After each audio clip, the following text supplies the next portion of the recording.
Welcome back. All right, 9 games tonight in the National Hockey League. Well, I mean, this is a matinee game. The rest are evening games. And if you're looking for the 2 earliest games, Vegas-Buffalo as well as New Jersey-Pittsburgh, that review's already on the channel. All right, so let's start things off talking about Washington and San Jose. These are 2 teams at very opposite ends of the standings, and you can tell. Thompson versus Georgiev. The lone shot on net belongs to Washington 3 minutes in. The teams trade rushes. Caps press at 5 minutes. Shots are 7-0 Washington 7 minutes in. At 7:32 on a fast break, Strome scores to make it 1-0 Washington. Ovechkin and Wilson with the assists. Eklund then has a 2-on-1 chance that's saved. We get a power play for the Caps. That's killed off. And then at 17:24, Protas buries a rebound and close at the net to make it a 2-0 score. And not long after, at 18:55, Radish, on a good cycle, puts one past the screen to make it 3-0. Carlson and Dubois with the assists. So that's your score after the first. We go to the second. Romanov was in net to start the second period for San Jose. Early jump for the Sharks. Giles has a rush chance that's held. There's a post for Van Riemsdyk as the Caps press. The shots are 3-1 San Jose, 5 minutes in. Mangiapane has a wrister that's held. We get a power play for the Sharks. That's killed off. The teams trade rush chances.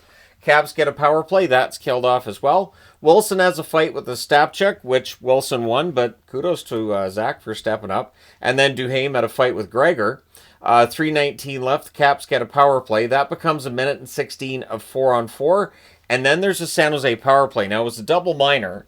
So after 2 periods of play, it's 3-0 for Washington, but there's a minute 37 left in Chychrun's double minor. The Caps do finish the kill, so San Jose does not take advantage. Sharks press at 4.5 minutes. Vlasic blocks a McMichael chance, which may have gone in the net. The shots are 5-0 San Jose, 5.5 minutes in. Grafs tonight on a rush, and then at 6:19, Celebrini scores to make it 3-1 to Foley with the assist. But 40 seconds later, Van Riemsdyk banks one in off Romanov for his first goal of the season at 6:59. Eller and Mangiapane with the assists. The 3-goal lead is back for Washington. And then at 10:54, Ovechkin tips one in. He is 8 away from the record for goals in his career. Ferravari and Dubois with the assists makes it 5-1. The Sharks had pressed with 5 minutes left. They were game after they were down 3-0 after the first. But this game was done. 5-1 win for Washington. They go to 44-15-8 with the win. With the loss, San Jose 18-41-9 on the season. Shots on net 17-3 Washington in the first, 7-5 San Jose in the second, 10-6 San Jose in the third. Final shots 28-20 for the Capitals. Both teams go for 3 on the power play. The hits 22-13 San Jose. Thompson saved 19 out of 20. Georgiev saves 14 out of 17, and then Romanov saves 9 out of 11 in relief. All right, next up, Tampa Bay and Boston. So Tampa Bay remembered last weekend, didn't they? Vasilevsky versus Swayman, early jump for Boston. However, at 2:22, Hedman makes it 1-0 for the Lightning. Radish and Point with the assists. The Bolts look for another. In fact, the shots are 4-2 Tampa at 4.5 minutes. We get a power play for Boston. That's killed off. Tampa Bay then draws a power play as well. That's killed off too. Bruins press with 5 minutes left at 15:58 from the slot on a rush. Lindholm ties the game at 1. Peak with the assist. It's 1-1 after 1. Second period. Bolts press at a minute and a half, and eventually they score at 2:13. Paul scores from Lilleberg and Gonsalves. Gonsalves on the board again. Bolts look for another. There's a near miss for Gensel on a turnover. We get a power play for Tampa. That's killed off, but not long after, they score. At 7:22, it's Cirelli from McDonough and Gord. Bolts look for another. The shots are 9-0 Tampa at 9 minutes. Spoiler alert, it does not get better for Boston. Bolts press at the half. Kucherov is a net feed that's picked off. Pasternak has a rush chance that misfires.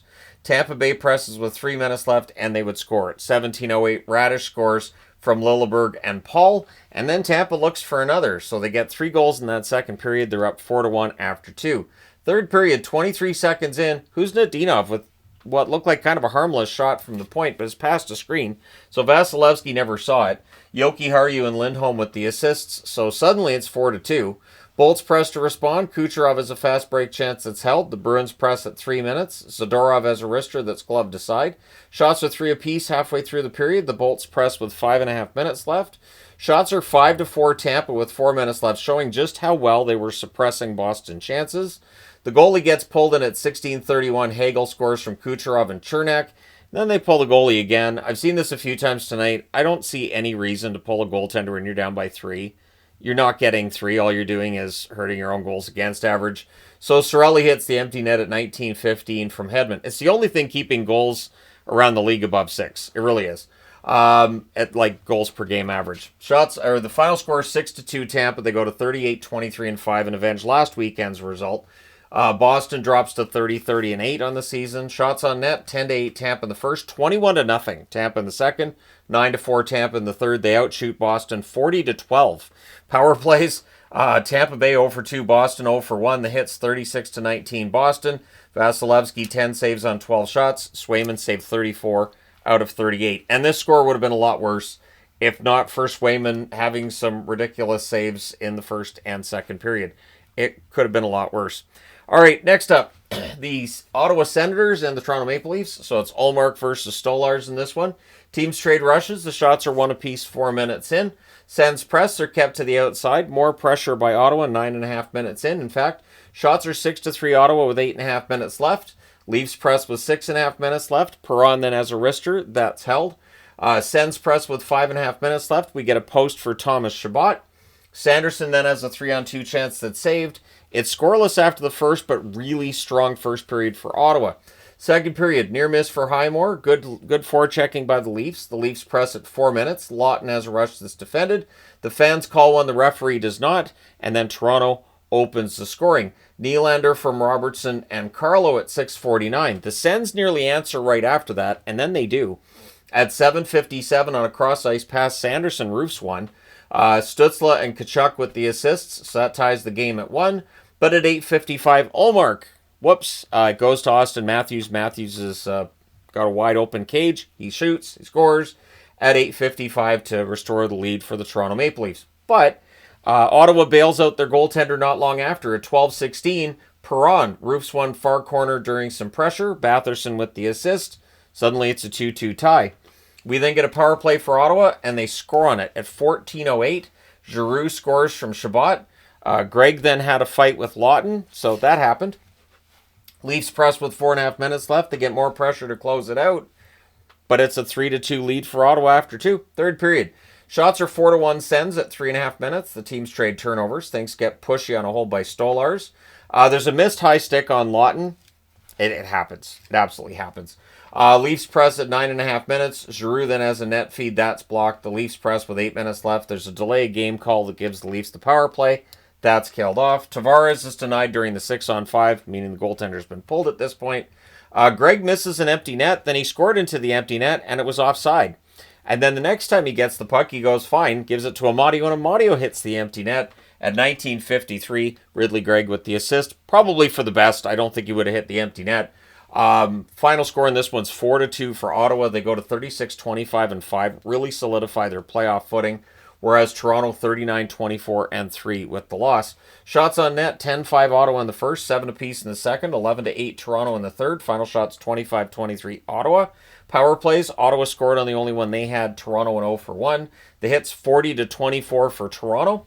Ullmark saves 21 out of 23. Stolarz saves 21 out of 24. And yes, Toronto is in trouble because Tampa Bay has now passed them. Toronto is third in the Atlantic. Next up, Florida and the Montreal Canadiens. So Bobrovsky versus Montembeault. Evans has a net feed that's blocked. Verhaeghe's denied from the slot. We then get a power play for the Habs, and they score on it. Post and in for Laine, Hudson and Caulfield with the assists at 5:15. It's 1-0 Montreal. Mikkola has a slapper that's held. The Panthers press at 8 minutes. The Habs go back to the power play. Montreal would score. There's a challenge for goalie interference. Sure enough, that goal comes off the board. No goal. Panthers then finish the kill. The shots are 4-3 Montreal with 6 minutes left. Montreal did a really good job, I thought, tonight of keeping scoring chances just down all around. Then at 15:56, it's a turnover. It's in the net. Caulfield from Slafkovsky. And after the first period of play, it's 1-0 for Montreal. Second period, the Panthers press at a minute and a half, and eventually they would score. Now, the Habs felt there was a pick on the play to set it up, but Samoskevich scores from Verhaeghe and Bennett at 3:51. That makes it a 2-1 score for Montreal. Panthers press to tie it. Jackeye was denied as the Habs press. Shots are 3-2 for the Panthers at 8 minutes. With 2:07 left, the Habs get a power play. We end up with 16 seconds of 4-on-4 towards the end of that.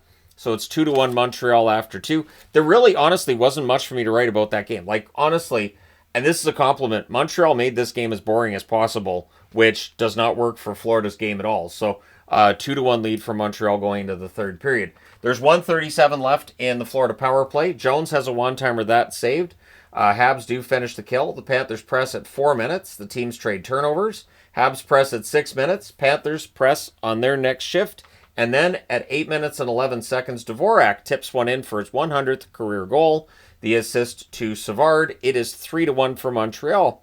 Shots are 3-1 Panthers with 9 minutes left. So that was the only shot Montreal had to that point. And spoiler alert, they only had one shot the rest of the way. With 3:33 left, Florida gets a power play. Verhaeghe's robbed from the slot with 2:38 left. Montreal calls a timeout because their penalty killers are tired. Barkov has a wrister that's caught and held. The Habs do kill that off. The Panthers press during the 6-on-5. Montreal does their best to block, and it works. They win this one 3-1. They go to 32-27-7, and Montreal right now very, very close to that playoff line.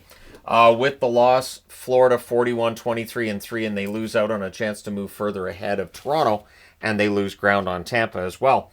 Shots on net, 6-5 Montreal in the first, 7-6 Montreal in the second, 11-2 Florida in the third. Final shots, 22-15 for Florida. Power plays, 0-2 for Florida, 1-3 for Montreal. The hits, 35-21 for Florida. Bobrovsky saves 12 out of 15. That is an ugly stat line. And Montembeault, 21 saves on 22 shots. All right, next up. The last one on this board, Carolina in Philadelphia, Kochetkov versus Ersson. Good forechecking by the Canes, who had themselves a game. Pelche fires one wide on a rush. The only shot on net is Carolina's 5 minutes in. Somehow, despite zone time for both teams, there's only one shot on net. Flyers press at 6 minutes. Kochetkov was pretty sharp early. The Canes score. There's a goalie interference challenge, and it fails. Aho scores from Blake and Jarvis at 8:21, which also means Carolina goes to the power play. That was killed off, and then the Flyers clear it out after. Canes go back to the power play. That's killed off as well, but eventually the momentum works for Carolina. Jankowski, basically it's paddled right to him by Ersson. Goaltenders tonight passing it to the players on the wrong teams. It's happening. Jankowski from Robinson, I should say, and Jost at 15:46. Paling's then denied on a fast break. It's 2-0 Carolina after 1. Second period, early power play for the Canes, and they score on it. It doesn't take very long. 19 seconds in. It's Hall bearing a rebound and close. Aho and Gostisbehere with the assists, making it 3-0. Shots are 5-2 Canes at 5 minutes. The Canes score. It appeared to be offside because it was, so no goal. Jarvis has a net feed that's picked off. The Canes press with 7.5 minutes left. At 13:15, Jankowski gets another, so he's really enjoying it in Carolina. Robinson and Gostisbehere with the assists on that one. It's 4-0 in favor of Carolina. 3:09 left. Philadelphia gets a power play. That's killed off. Things get pushed on a hold by Kochetkov. It's 4-0 after 2. Third period. Tippett has a rush chance that's saved 3 minutes in. That's the only shot on net for either team in the game. Canes press at 5.5 minutes. The Flyers press at 8 minutes. Canes get some pressure at 9.5 minutes. Teams taking turns with pressure. Not a ton of really good options, though, in terms of shots on net. Not a lot of really, really close-in chances. We get a power play for Carolina. That's killed off. Then Philly gets a chance. That's killed off as well. And then Morrow gets his first National Hockey League goal at 19:28. Stankoven and Hall with the assists. So Carolina, the extermination magnets on the board, the Daleks there because it's a 5-0 win. 41-22-4 is the record now for Carolina. That's 7 wins in a row for them. Philadelphia 28-32-8. They're in free fall. Shots on net, 12-11 Philly in the first, 10 apiece in the second, 9-4 Carolina in the third. Final shots 30-26 for Carolina. Power plays, Carolina 1-4, Philadelphia 0-2. The hits 26-9 Philadelphia. Carolina does not hit. Kochetkov saves all 26 for the shutout, and Ersson saves 25 out of 30. His stats have started to go the other way. That being said, we have to go to board number 2. All right, now, the first thing that I'm going to mention is I have not watched the third period of this game yet. So I recorded the first board during the first intermission of this game because everything else was done. Now we're going to do the second board, mostly, not including the preview, of course, because the Canucks game is not yet done. Otherwise, I might have the preview as part of this before I watch the third period here. So let's talk about the Rangers and the Blue Jackets. Shesterkin versus Tarasov, 1 minute and 43 seconds in the Rangers score. Lafreniere from Zibanejad. The shots are 3-1 Columbus at 4 minutes, but the Rangers have the goal on their only shot. Get a power play for the Blue Jackets. That's killed off. The Rangers press at 9 minutes. Columbus presses with 6 minutes left, and seriously, Shesterkin had a really strong first period. He keeps it 1-0. It's 1-0 Rangers after the first period. Second period, shots are 2-0 Rangers at 5 minutes. So the Rangers better start to the period than they had in the first. Chinikov has a prime chance that's blocked. Werenski fires one wide on a rush. Columbus presses at 6.5 minutes. Severson has a blast that's saved. We get a power play for Columbus. That's killed off. And then at 11:36, Panarin scores from Lafreniere and Borgen. So Lafreniere with a goal and an assist tonight. Lafreniere then has a rush chance that's saved. The teams trade turnovers with 2:59 left. The Rangers get a power play. That was killed off. Pretty aggressive penalty kill by Columbus because they kind of had to. They were already down 2-0. Corrali then has a rush chance that's held, but it's 2-0 Rangers after 2. Third period early press by Columbus. Kent Johnson has a net drive chance that's blocked. Chinikov fires one wide. They're not getting to the net. Teams trade turnovers. The Rangers press at 3.5 minutes. Matejchuk has a wrister that's held. The Columbus press is at 5.5 minutes. But 6.5 minutes in, despite all the zone time Columbus has, they have one shot. One. That's it. That's hit the net. Fans call one. The referee does not. Rempe is denied on a rebound. And then at 14:38, Trocheck goes far corner on a 2-on-1 rush. The assist to Panarin and Cooley. Columbus goes to a power play. It's a 6-on-4 because you pull the goaltender. You might as well. You're only down by 3. There it is again, right? And then at 16:41, it's a shorthanded goal. It's an empty netter as well. Trocheck from JT Miller and Fox. Miller could have hit the empty net, but he decided he wanted Trocheck to have it instead. The Rangers finish the kill, and they win this one 4-0. So the Tony the Tiger Magnets on the board yet again. And we'll have another Tony the Tiger before this video is done. Of course, on the first board, look at the first board now, right? That was a Dalek magnet, but goaltenders had a good night. The Rangers 33, 28-6 with the win. They move above the playoff line. Columbus falls below the playoff line, 31, 27-8. They're in free fall. Shots on net 9-4 Columbus in the first, 11-6 Rangers in the second, 6 apiece in the third. Final shots. Both teams had 21. Power plays, the Rangers 0-1, Columbus 0-3. The hits, 24-21 Columbus. Shesterkin saves all 21 shots for the shutout. Tarasov saves 17 out of 20. All right, next up. St. Louis and Minnesota. It's Hofer versus Gustafsson. The Blues press at 3 minutes, and on their second shot, the Blues would score. It's Braden Shen from Fowler and Toropchenko at 4:17. The shots would remain 2 apiece, 6.5 minutes in. The Wild press at 7.5 minutes, but the Blues block. Trennan with a near miss on a turnover. We get a power play for the Blues. That's killed off. Middleton has a rush chance to save. The Wild press with 3.5 minutes left. The Blues press to close it out. It's 1-0 St. Louis after 1. Second period, early press by the Wild. Spurgeon has a wrister that's held. The shots are 3-0 Minnesota at 4 minutes. Thomas has a slot shot that gets blocked. Blues are blocking the path to the net. And then at 10:51, Neighbors buries a rebound from the left circle. Thomas and Buchnevich with the assists. And then at 12:22, Kyrou scores from Shen and Fowler. 25 seconds later, however, on a turnover, Middleton puts it in the net. Hofer felt like he was interfered with on the play. They did not challenge, and I don't think there's much of a chance that would have come back. He's lightly bumped, but he's behind the net. He's not in the crease. I didn't see it as anything egregious. It does happen. The Blues press to respond, now that it's only 3-1.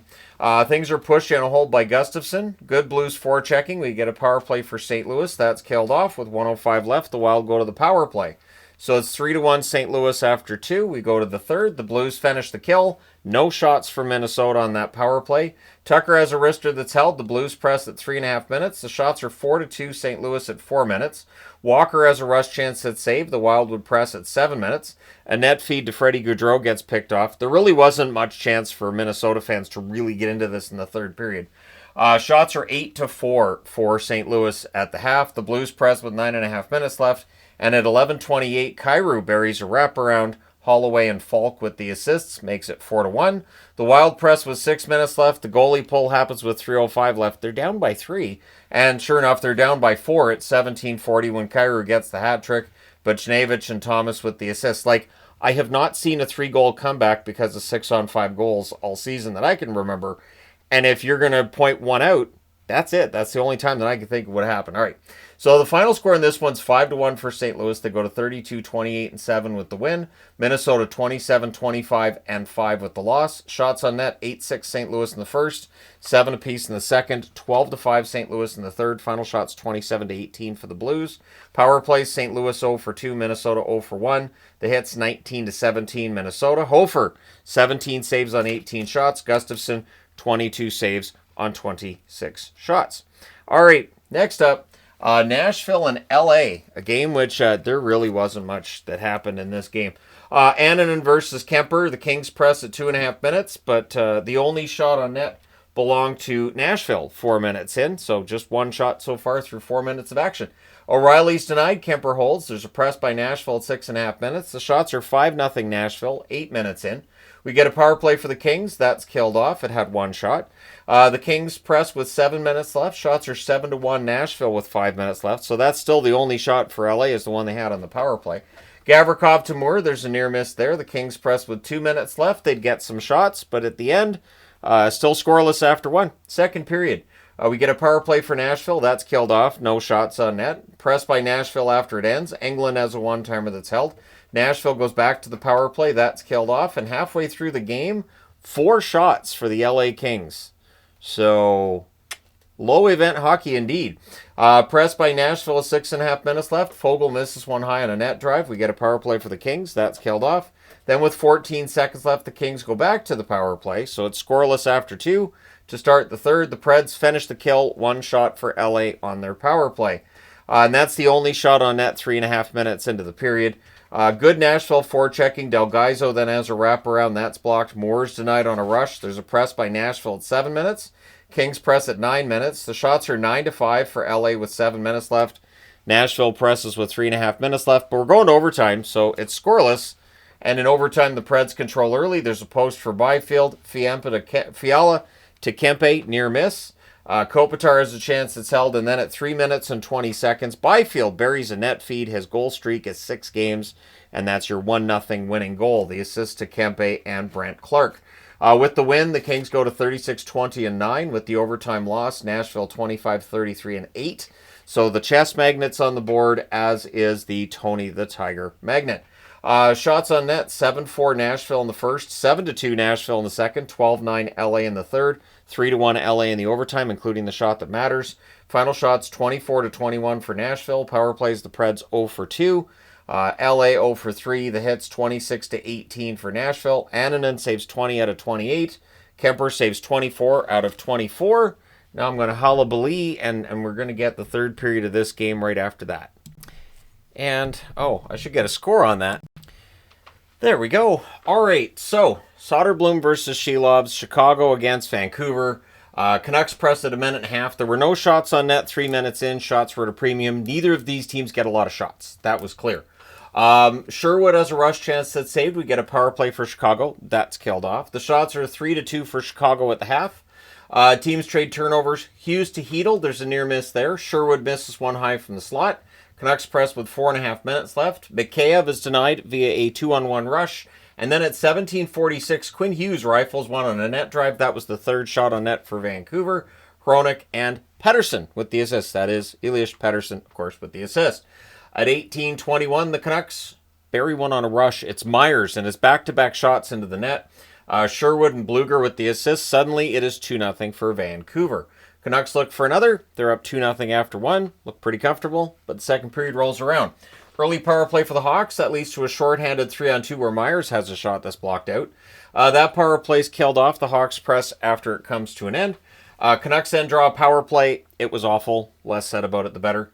Canucks press at 6.5 minutes. The shots are 3-1 for the Canucks at 7.5 minutes. And at 8:08, Garland chips one in on a net drive to make it a 3-0 lead. Suter and Höglander with the assists on that one.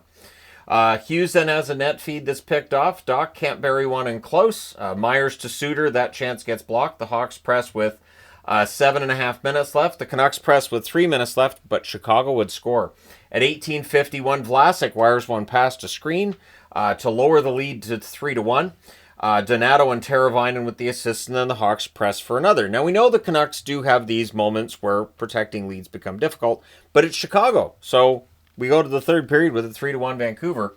No shots on net, 3.5 minutes in, and at 4:01, there are actually 2 goals on the same play. Pettersson scored, knew the puck went in the net, and then during that same play, Höglander scores. The funny part is, if you look at it, Höglander goes over to Pettersson and points at him like, you, right? Pettersson's like, yeah, my puck, and he was right. So Pettersson scores, but Höglander gets the assist on that one.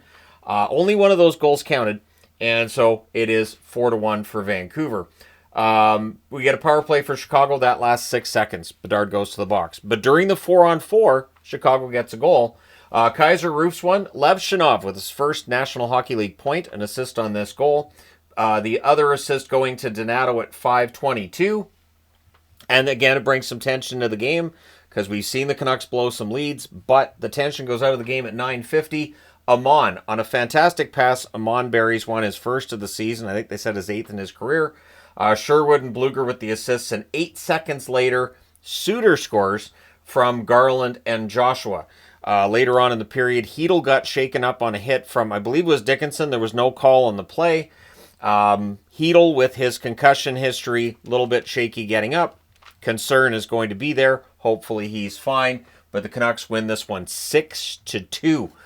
They go to 31, 24, and 11. They move into that final playoff spot, passing Calgary.